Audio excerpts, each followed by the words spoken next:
දැන් පුතාලා ශුද්ධ ලාභයේ ගණනය කරන විදිහ ගැන අපි සැලසුම් කරන උදාහරණ ගණනක් අපි කරන්න යන්නේ. ඒ කියන්නේ පුතේ ලාභ ප්‍රකාශයෙන් හදන්න යන්නේ. ඒතර පුතාලට දීලා තියෙනවා මේ පැත්තේ ශේෂ විරුසුම. කර්මල්ලි ව්‍යාපාරයේ 2019-12 ශේෂ විරුසුමක් දීලා තියෙනවා. මේ ශේෂ විරුසුම දීලා තිබුණාම මේ ශේෂ විරුසුමෙන් තමයි අපි මේ ලාභ ප්‍රකාශය හදාගන්නේ. දැන් ලාභ ප්‍රකාශය හදාද්දී පුතාට මම ලේසි ක්‍රමයක් කියලා දෙන්නම්. මේ ශේෂ විරුසුම තුල උඩ කොටසට ගන්න දේවල්. ඒ කියන්නේ පුතේ දලලාභය හොයන්න ගන්න දේවල් පළවෙනියෙන් අපි හරි දාලා මාක් කරගන්න. ඒ කියන්නේ විකුණුම් අපිට ඕන වෙනවා, තොගේ ඕන වෙනවා, ගැණුම් ඕන වෙනවා, ගෙනෙමින් කුලි ඕන වෙනවා. ඒ වගේම අපිට පුතේ අවසාන තොගයක් ඕන වෙනවා. මේ දලලාභය ගණනය කරන්න. එතකොට පුතේ මේ දලලාභය ගණනය කරන්න මේ කොටස් ටික ඕන වෙනවා වගේම අපි තේරුම් ගන්න ඕන මේ අවසාන තොගේ දෙන්නේ ගාන ඇතුළේ නෙමෙයි ගොඩක් වෙලාවට වෙනම ගැළපිල්ලක් හැටියට. ඒක අවසාන කිවිම වලදී ගැළපිල්ලක් හැටියට අපිට තොගේ දකින්න ලැබෙනවා. එතකොට ඒකට හේතුව තියෙන්නේ අවසාන දිනේදී තොගේ ගණනය කරලා ඒ ගණනය කිරීම වෙන්නේ අන්තිමේ. ඒ නිසා තොගේ අපිට ගොඩක් වෙලාවට යටින් දෙනවා ගාන යටින්. ඒකම පුතේ ඔයාලට පේනවා දැන් මෙතන ආකෘතියේ මේ දලලාභයට වෙනත් ආදායම් එකතු වෙනවා. ඒ වගේම අඩු වෙනවා වියදම්, බෙදහැරීමේ වියදම්, පරිපාලන වියදම් සහ වෙනත් වියදම්, මුල්‍ය වියදම් කියලා. ඉතින් ඔයාලට හදන්න ලේසි ක්‍රමයක් මම දෙන්නම්. මේ වෙනත් ආදායම් වලට ඔයගොල්ලෝ ගාන හදද්දි මෙහෙම අංක දාන්න එපා, පැන්සලෙන් දාගන්න. වෙනත් ආදායම් වලට අපි අංක 1 කියලා දැම්මොත්, බෙදහැරීම අංක 2 කියලා අපි දැම්මොත්, පරිපාලන අංක 3 කියලා දැම්මොත්, ඒ වගේ වෙනත් විදිහට අංක 4 සහ මුල්‍ය වියදම් අංක 5. මේ විදිහට මේ අංක ටිකම අපි මේ ශේෂ විරුසුමින් වල දාගන්න. පුතාලා දන්නවා වෙනත් මේ ලද ගෙවල් කුලි ලද වට්ටක් කියන්නේ ආදායම. ඒ කියන්නේ අංක 1. ඒතර අපි ඒකට අංක 1 කියලා දාලා අපේ පහසුවට. ප්‍රචාරණ වියදම් සහ ප්‍රවාහන වියදම් කියන්නේ බෙදහැරීමේ වියදම් පුතේ. බෙදහැරීමේ වියදම් වල අපි දාන අංක 2. ඒ වගේම විදුලිය සේවක වැටුප් වගේ කියන පරිපාලන වියදම් අපි ඒවලට කියන අංක 3. ඒ වගේම තොගහානි අංක 4 වෙනත් වියදම පහ බැංකු ණය පොලි මුල්‍ය වියදම. දැන් මේ ශේෂ විරුසුමේ පුතේ පිළිවෙලක තිබුණාට ගොඩක් වෙලාවට ශේෂ විරුසුමේ වියදම් කලවම් වෙලා තියෙන්න පුළුවන්. එතකොට ඒ විදිහට අපි හදන අභ්‍යාස කීපයක් මම නිබන්ධනයට ඇතුල් කරලා තියෙනවා පුතාලට හදන්න. අපි බලමු දැන් මේ තොරතුරු අරගෙන මේක කොහොමද කරන්නේ කියලා. අර වෙනද වගේම විකුණුම් අපි උඩින් දාගන්නවා. ඒ විකුණුම් වලින් අඩු කළා විකුණුම් පිළිවෙල කියන මාතෘකාව තුළ ආරම්භක තොගය මේ ගාණෙන් අරන් දානවා. අපි ආරම්භක තොගය දෙනවා 25000 මෙතනින් දානවා. ගැණුම් තියෙනවා 450000 මෙතනින් තියෙනවා අපි මේ ගැණුම් වලින්. ඒ වගේම ගෙනීමේ කුලිය 10000යි අපි ගෙනීමේ කුලිය මෙතන 10000 දානවා. ඊට පස්සේ මේක එකතු කරාම අපිට එනවා 460000. ඒ 460000 ආරම්භක තොගයට එකතු කළාම අපිට එනවා විකිණීමට ඉදිරිපත් කළ බහාර වල පිළිවෙල 485000. ඒ 485000 අපිට අඩු කරනවා අවසාන තොගය 85000. 2019-12 තොගය ඒ 85000 අඩු කරාම එනවා ලක්ෂ 7. ඊට පස්සේ කරන්නේ මේ ලක්ෂ 4 උඩ විකුණුම් වලින් අඩු කරාම අපිට දලලාභය එනවා රුපියල් ලක්ෂ 2ක්. ඒ දලලාභයෙන් දැන් අපි පටන් ගන්නවා ඉතුරු කොටස එකතු කරාට වෙනත් ආදායයක් පුතේ මෙතන වෙනත් ආදායම් දෙක ලද ගෙවල් කුලි 5000යි ලද වට්ටම් 15000යි මෙතෙන්ට අපි අරගෙන එනවා. ඒ දෙක අරගෙන ආවට පස්සේ ඒ දෙක මෙතෙන්ට ගන්නවා උඩේට දෙක එකතු කරාම 220000. එන්නේ ආදායම් දෙක එකතු මේ පැත්තට ගත්තාම උඩේට එකතු කරනවා 220000ක් එනවා. ඊළඟට අපි අඩු කරනවා වියදම්. වියදම් වලට පුතේ ගන්න බෙදහැරීමේ වියදම්, පරිපාලන වියදම්, ඒ වගේම වෙනත් වියදම් මුල්‍ය වියදම් කියන වලට අර මම අංක දාපු විදිහට ප්‍රචාරණ වියදම් කියන්නේ 8000, බෙදහැරීමේ වියදම, ප්‍රවාහන වියදම් අංක දෙක කියන්නේ 12000, බෙදහැරීමේ වියදම ඒ දෙක කියනවා මේ බෙදහැරීමේ වියදම් වලට. ඒ බෙදහැරීමේ වියදම් දෙක එකතුව මෙතන 20000 ගන්න. ඒ වගේම ඊළඟ පරිපාලන වියදම් දෙකක් තියෙනවා විදුලි ගාස්තුවයි සේවක වැටුපයි ඒ දෙකත් අපි අරන් යනවා මෙතෙන්ට. ඒ දෙක එකතු කරලා දකුණු පැත්තට ගන්නවා. ඒ වගේම වෙනත් වියදම් අංක 4 ඒක අපි අරන් යනවා මෙතෙන්ට. ඒ වගේම මුල්‍ය වියදම් කියනවා මෙතෙන්ට. අවසානයේ මේ වියදම් ඔක්කොම එකතු කරලා මේ දකුණු පැත්තට ගන්නවා. දකුණු පැත්තේ තියෙන මේ එකතු ටික ආයේ එකතු කරලා ඉඳලා තිබුණ ගන්නවා. එතන සියලුම වියදම් එකතුව මේ තියෙන 60000 උඩ උත්තරේ අඩු කරනවා. අඩු කරාම යන සුද්ධ ලාභය 1,60,000. මේක තමයි පුතේ मूल्य विकासन වල පළවෙනි मूल्य විකාශනය ලාභ විකාශය. මේ ලාභ විකාශය උද නම් කරද්දී අපි මේ වගේ පියවර තුනකට නම් කරන්න ඕන. තරුමල්ගේ ව්‍යාපාරයේ කියන්නේ විශේෂ විශ්වකට අනුව තරුමල්ගේ ව්‍යාපාරයේ 2019 12 කියන අවසන් වර්ෂයේට ලාභ අලාභ විකාශය කියලා කියලා මේ විදිහට ආකෘති වල රුපියල් දාන්නට ඕන. ඒ දාලා වල මේ විදිහට අවසන් පිළිතුරක් ගන්නට ඕන. මේකෙන් පස්සේ පියවර තමයි අපි හදන්නේ මේ සුද්ධ ලාභය අපි අරගෙන යනවා මූල්‍ය තත්ත්ව විකාශය. දැන් පුතාලා සුද්ධ ලාභයේ ගණනය කළා. ඒ ලාභ විකාශය හරහා. ඒ අදපු ලාභ විකාශයේ සුද්ධ ලාභය අපි දැන් අරගෙන යනවා මූල්‍ය තත්ත්ව විකාශය. නමුත් අපි ඒක ඉස්සෙල්ලා ඉගෙන ගන්න පුතේ මොකක්ද මේ මූල්‍ය තත්ත්ව විකාශය කියලා කියන්නේ. ඔයාලා දන්නවා පුතේ මූල්‍ය විකාශන දෙකක් තියෙනවා කියන්නේ. පළවෙනි එක ලාභ විකාශය අපි හදලා ඉවර කරා. දෙවෙනි එක මූල්‍ය තත්ත්ව විකාශය. ඒක පුතාලා මූල්‍ය තත්ත්ව විකාශය කියලා ඉගෙන ගන්නේ ව්‍යාපාරයේ තියෙන ආදායම් වියදම් ගත්තට පුතේ ලාභ විකාශයක. ඒතර ශේෂ ප්‍රශ්නේ තව ඉතුරු වෙන්නේ මොනවාද? වත්කම්, වගකීම් හා හිමිකම් කියන අයිතම තුන. ශේෂ ප්‍රශ්න දාන්න පුතේ මූලධර්ම පහයි වත්කම්, වියදම්, ආදායම්, වගකීම්, හිමිකම් කියන මූලධර්ම පහ. මේකෙන් අපි ආදායම් වියදම් කියන එක අපි ගත්ත ලාභ විකාශය හදන්න. එහෙනම් දැන් ශේෂ ප්‍රශ්නේ ඉතුරුයි වත්කම්යි වගකීම්යි හිමිකම්. අන්නේ තුන අරගෙන ව්‍යාපාරයේ මූල්‍ය තත්ත්වය මනින්න අපි හදනවා පුතේ ලාභ විකාශයෙන් පස්සේ මූල්‍ය තත්ත්ව විකාශය. දැන් මූල්‍ය තත්ත්ව විකාශයේ සරල නිර්වචනයක් කියනවා ව්‍යාපාරයේ යම් කිසි දිනකට මේක හදන්නේ අපි දිනකට ලාභ විකාශය අපි හැදුවේ යම් දිනු වර්ෂයකට. මූල්‍ය තත්ත්ව විකාශය හදන්නේ යම් කිසි දිනකට ව්‍යාපාරයේ වත්කම් වගකීම් හිමිකම් කියන අයිතම් තුන අරගෙන තමයි මූල්‍ය තත්ත්වය හොයන්නේ මේ කේවල ස්වාමී ව්‍යාපාරයක අවසාන කිමින් තුන. අපි බලමු ඒක ඉස්සරලා මේ අයිතම තුන වර්ගීකරණය වෙන්නේ කොහොමද කියලා. උදාහරණ මේක 10 වසරේදී ඉගෙනගෙන ඇති ගිණුම් කරන්නේ කරා. නමුත් අපි මෙතනදී නැවත මතක් කරනවා ඒක. වත්කම් කියන එක වල දානවා පුතේ ප්‍රධාන කොටස් දෙකකට බෙදනවා. අපි වත්කම් කියන එකත් ඔයගොල්ලෝ දන්නවා මොකක්ද කියලා පුතේ. වත්කම් කියන්නේ අතීත ගණනක ප්‍රතිඵලයක් වශයෙන් බිහිවන වර්තමානයේ ව්‍යාපාරයේ විසින් ප්‍රයෝජනයට ගන්න අනාගත ආර්ථික ප්‍රතිලාභ ලැබෙන ව්‍යාපාරය පාලනය කරන්න පුළුවන් දේවල් තමයි වත්කම් කියලා කියන්නේ. යන්ත්‍ර සූත්‍ර, විඩාම්, ගොඩනැගිලි, ලීබඩු, මෝටර රථ, ස්ථාවර තැන්පතු, ආයෝජන අපි මේවට වත්කම් කියලා කියනවා.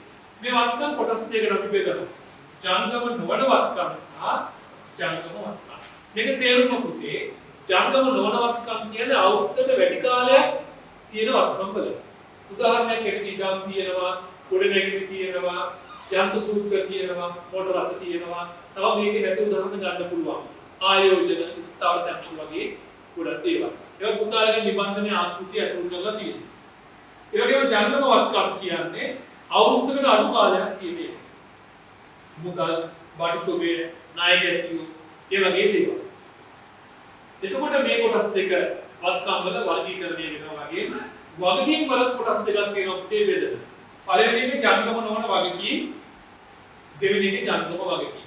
ඒක වගකීම් කියන්නේ මොකක්ද කියලා හරුවොත් ඒකත් අතීත ගණනක ප්‍රතිඵලයක් ලෙස පිළිවෙල වර්තමානයේ බැඳීමක් තියෙන බේරුම් කරන්නේ සම්පත් පිටතට ගලා යන දේවල් වලට අපි කියන්නේ වගකීම් කියන්නේ. එතකොට පුතේ මේ වගකීම් වල කොටස් දෙකයි. ජංගම නොවන ජංගම වගකීම් කියන්නේ. ජංගම නොවන වගකීම් කියන්නේ අවුරුද්දකට වඩා වැඩි කාලයකදී බේරන්න පුළුවන් දේවල්. උදාහරණයක් ඇරෙන්න බැංකු ණය වගේ දේවල්. ජංගම වගකීම් කියන්නේ අවුරුද්දක් තුල නැත්නම් මාස 12කට අඩු කාලයකදී අපි බේරලා අවසන් කරන්නට ඕන. උදාහරණයක් ඇරෙන්න ණය හිමියෝ බැංකු වයිදා වගේ දේවල්. ඒ පුදාලට පැහැදිලි වුණා වත්කම් වර්ග වෙන්නේ කොහොමද? වගකීම් වර්ග කරන්නේ කොහොමද කියන්නේ. මේ අතරට පුතේ ගන්න ඕන තව අපි ප්‍රාර්ථනා කියන අයිතමේ විතරයි. ඔයාලා දන්නවා ප්‍රාර්ථනා අපි වර්ග කරන්නේ. ප්‍රාර්ථනා කියන්නේ තනි අයිතමයක්. ඒ ප්‍රාර්ථනාවට අපි මේ ආකෘතියේ නැත්නම් මූලික තත්ත්ව ප්‍රකාශයේදී කරන්නේ ව්‍යාපාරයේ තියෙන සුද්ධ ලාභය ගැන එකතු කරන එක විතරයි. අපි බලමු දැන් මේ කොටස් ටික මේ මූලික තත්ත්ව ප්‍රකාශයට අන්තර්ගත වෙන්නේ කොහොමද කියලා. ඔයාලා බලන්න පේනවා පුතේ මේ තියෙන්නේ මූලික තත්ත්ව ප්‍රකාශනය. ඉරු දෙකකට අපි අතුල් කරලා තියෙනවා. පළවෙනි එක වත්කම් කියන එක මාතෘකාවලියේ කොටස් දෙකකට බෙදලා තියෙනවා. ජංගම නොවන වත්කම්, ජංගම වත්කම් කියන මෙතෙන්ට දාලා තියෙනවා. ජංගම නොවන වත්කම් වලට මම උදාහරණ තුනයි අරන් තියෙන්නේ. උදාහරණ බලන්න පුළුවන් නිබන්ධන ආකෘතියේ තියෙන උදාහරණ ඔක්කොම ඇතුල් කරලා මේ උදාහරණ ටික දාලා ඒ පළවෙනි තීරුවට අපි දානවා ඒවලත් අයිතම ටික. වටිනාකම් ටික. ඒ ටික අපි එකතු කරලා දකුණු පැත්තට දානවා. ඒ වගේම ජංගම වත්කම් ටික අපි මෙතනින් දාලා ඒ අයිතම ටික මේ පැත්තෙන් දාලා එකතු දකුණු පැත්තට දාලා මේ දෙක එකතු කරලා අවසාන උත්තරයක් ගන්නවා අපි ඒකට මුළු වත්කම් කියලා කියනවා. ඒක පුතාලට පැහැදිලි මෙතන කියන වත්කම් විතරයි. හැබැයි මේ උදාහරණයට වඩා වැඩි උදාහරණ තියෙනවා අපි ඒක ආකෘතිය උගලන්න බලා ගන්න පුළුවන්.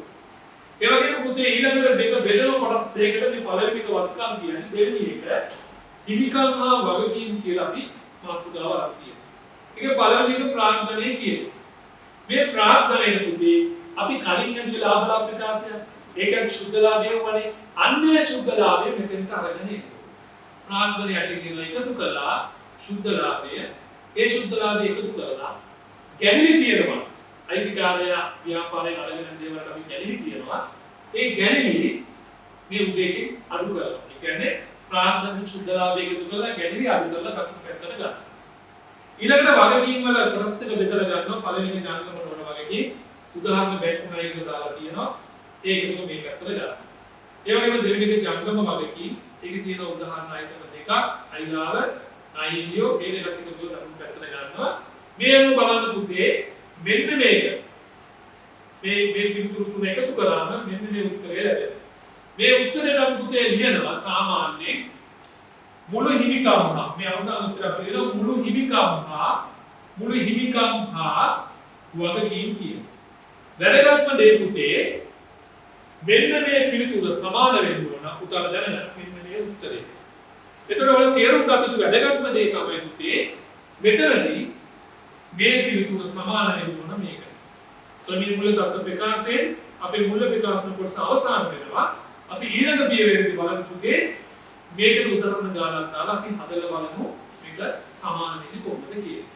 දැන් පුතේ ඔයගොල්ලෝ මුල තත්ත්ව ප්‍රකාශයෙන් අපි ගානක් හදන්න යන්නේ. අපි කලින් හදුවා ලාභ ලාභ ප්‍රකාශය අපි දෙකේ සුද්ධ ලාභය අපි ගත්තා. අපි ඊළඟ දෙවෙනි පියවරේදී මුල තත්ත්ව ප්‍රකාශයෙන් උදාහරණ පැහැදිලි කරලා ආකෘතිය ඒක නිබන්ධනය ඔයගොල්ලන්ට ඇතුල් කරලා තියෙනවා. නිබන්ධනයේ ආකෘතිය තුල උදාහරණ මොනවාද කියන එක අපි සරල ගානකට යනවා.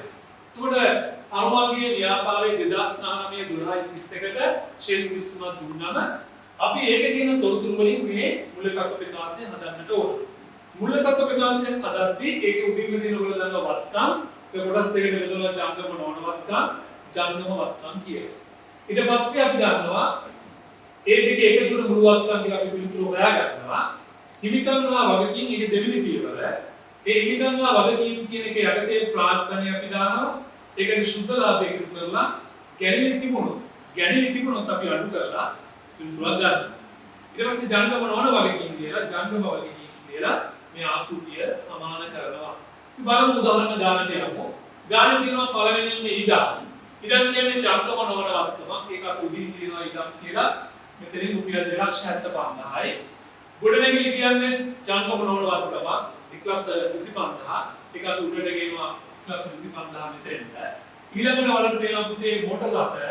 මොටර් රථක් අපි ජංගම නොවන වත්කම වලින් දානවා ලක්ෂ 2යි. ඒ ටික එකතු කරලා අපි දකුණු පැත්තට යනවා. එකතු වෙනවා අපිට 6 ලක්ෂයක්. ඊළඟට බඩු තොගය ණයගැන්වියෝ සහ මුදල් කියන්නේ ජංග වත්කම් වලට අපි ඒ ටික අරගෙන ජංග වත්කම් වලින් ලියනවා. ලියලා අපි ඒක දකුණු පැත්තට එකතු කරනවා. අවසානයේදී ජංගම නොවනවත්කම් ජංග වත්කම් එකතු කරලා ඒකේ ඩබල් ඩිලි ගන්න වෙන පුතේ එකතු එතනින් යන්න නැති හින්දා ඒක එකතු 8 ලක්ෂයයි. ඒ එකතු ඉස්සරහින් අපි ලියනවා මුළු වත්කම් කියලා. ඒතකොට ඒක මුල තත්ත්ව ප්‍රකාශයේ එක පැත්තක්. එතකොට පුතේ දෙවෙනි අපි ඊළඟ තීරණ ටික ගන්නවා ප්‍රාග්ධනය 4 ලක්ෂයක් අපිට තියෙනවා. ඒ ප්‍රාග්ධනය අපිට මෙතනින් ප්‍රාග්ධනය 4,75,000 තියෙනවා. අපි 4,75,000 මෙතනින් ලියනවා.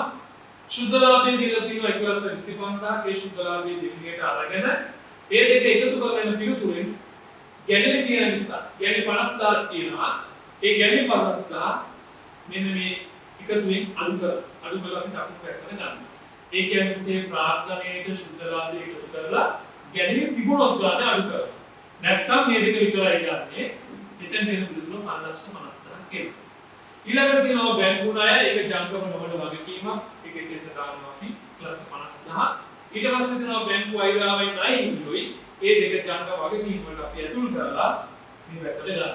අවසානයේදී මොකද වෙන්නේ පුතේ මේ තුනම එකතු කරාම අපිට එනවා හිමිකම් හා වගකීම් කියන පිළිතුර උදාහරණ පැහැදිලි වෙන්නේ ශේෂ පිළිස්සුමෙන් ලාභ ප්‍රකාශය හදලා සුද්ධ ලාභය අරගෙන මුල තත්ත්ව ප්‍රකාශය හදලා ඒ මුල තත්ත්ව ප්‍රකාශය සමාන කරාට පස්සේ දෙපැත්ත සමාන වෙනවා. හැබැයි ලාභ ප්‍රකාශය හරියට හදන්න. ඒකම පුතාලා ඉගෙන ගන්න ඕනේ. පුතාලට මතක ඇති මේ ඇත්තටම අපි ඉගෙනගෙන තියෙන පුතේ 10 වසරේ ඉගෙනගත්තු විරුම් කරන සමීකරණයමයි. පුතාලා බලන්න මේ සමීකරණය මතක නම් වක්කම් සමානයි ප්‍රාග්ධනයේ ධන වගකීම් කියලා පුතාලේ සමීකරණ ඉගෙන ගත්තා. එහෙමනම් ඕ සමීකරණය තමයි පුතේ මෙතන තියෙන්නේ. පුතාලා බලා ගන්න. වක්කම් සමාන වෙනවා ප්‍රාග්ධනයේ සහ වගකීම් වලට. ප්‍රාග්ධනය කියන්නේ පුතේ හිමිකමටමයි. ප්‍රාග්ධනය කියනවා මෙතන තියෙනවා වගකීම්. එන අර සමීකරණ ඔයගොල්ලන්ට පැහැදිලි. මේ කියන උදාහරණ පුතාලා දාන්න පුළුවන්. වක්කම් කියන්නේ මුළු වක්කම් කියන්නේ ලක්ෂ 8යි පුතේ. ලක්ෂ 8ක් මෙතෙන්ට අපි දානවා. ප්‍රාග්ධනයවත් හිමිකම කියන්නේ මෙන්න මෙතන තියෙන 5,50,000ට මෙතෙන්ට පුතේ දානවා. 5,50,000 උදාහරණ පැහැදිලි වෙන්න ඕන. වගකීම් කියන්නේ පුතේ මේ දෙක එකතුව 2,50,000යි. ඒක වගකීම් කියන්නේ ජංගම නොවලයි ජංගමවලයි එකතුව. ඒක පුතාලට පැහැදිලි වෙනවා මේ දෙක එකතුව ඊයද කියන එක. ඒකට 2,50,000ක් වෙන්න දානවා. දැන් පුතේ මේ සමීකරණය සමාන වෙනවද නැද්ද කියලා අහුවත් පුතාලට පැහැදිලි. අවසන් පිළිතුර මෙතන කීයද? ලක්ෂ 8යි. ඒ ලක්ෂ 8 සමාන වෙනවා මෙතන තියෙන ලක්ෂ 8ට. එහෙමනම් ඔයාලා මේ ඉගෙනගෙන තියෙන්නේ 10 ඉගෙන ගත්තු ගිණුම් කරන සමීකරණයම තවදුරටත් ගිහිල්ලා. ඒ නිසා පුතේ අපි මේකට තව නමක් කියනවා ගිණුම් කරන සමීකරණයම තමයි මේ විහිදුව අපි ලියලා තියෙන්නේ. දැන් පුතාලට අවසන් ගිණුම් දැන් පැහැදිලි. ලාභ ප්‍රකාශයෙන් අපි සුද්ධ ලාභයේ හෙව්වා. මුල තත්ත්ව ප්‍රකාශය අපි සමාන කරා. පුතාලට දැන් තියෙන්නේ ශේෂ පිළිස්සුමක් අරගෙන ඒ ශේෂ පිළිස්සුමේ දෙකම එකපාර හදන එක. ඒ කියන්නේ ලාභ ප්‍රකාශය වෙනම හදලා සුද්ධ ලාභය හොයාගෙන මූල තත්ත්ව ප්‍රකාශයක් හදලා ඒකේ සුද්ධ ලාභය ගෙනලා දෙපැත්ත සමාන කරන්න. පුතාලා 11 වසර මේ ඉගෙන ගන්න 4 වෙනි පාඩම 5 වෙනි පාඩමේදී ඉගෙන ගන්නවා මේ දෙක තුනම ගැළපිලිත් එක්ක නැවත හදන්න. ඒතර ඒ ඉස්සලා පුතාලා ගැළපිලි ඉගෙන ගන්නවා නම් ගැළපිලි ඉගෙනගෙන තමයි ඒ ගැළපිලිත් එක්ක නැවත ලාභ ප්‍රකාශය මූල තත්ත්ව ප්‍රකාශයයි හදන්නේ. ඒට ඉස්සලා පුතාලා මේ විදිහට 4 වෙනි පාඩමේදී මේ ආකෘති දෙක ඉගෙනගෙන මේ ආකෘතියට ඇතුල් කරන දේවල් මොනවාද කියලා මේ විදිහට ඉගෙන ගන්න. Thank you. Just speak.